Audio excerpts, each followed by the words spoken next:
নবী সাল্লাল্লাহু আলাইহি ওয়াসাল্লাম বলেছেন চোখের বদনজর এমন সত্য যে একটা উটকে এই রান্নার ডেকচির মধ্যে ঢুকাই ফেলতে পারে। মানে একটা উট খুব সুন্দর ভালো, আপনি দেখছেন মাশাআল্লাহ বলেন নাই, নজর লেগেছে, উটটা মারা গেছে দেন তারপর তাকে জবাই করে খেয়ে ফেলতে হয়েছে। একজন সাহাবী গোসল করছিলেন, গোসল, এটা হাদিস সহিহ, এই আলেম ওলামা যারা আছেন তারা জানেন যে এই হাদিস সহিহ। একজন সাহাবী গোসল করছেন, তার গায়ের চামড়াটা খুব সুন্দর ছিল, একদম স্কিনটা অনেক সুন্দর থাকে না এমন কিছু মানুষ।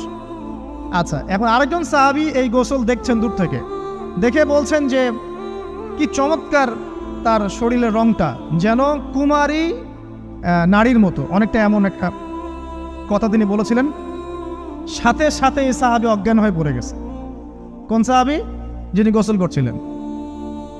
এটার আপনি কোনো ব্যাখ্যা দিতে পারবেন না তো, এখানে কোনো সায়েন্স দিয়ে বা মেডিকেল সায়েন্স দিয়ে আপনি কোনো ব্যাখ্যা করতে পারবেন না।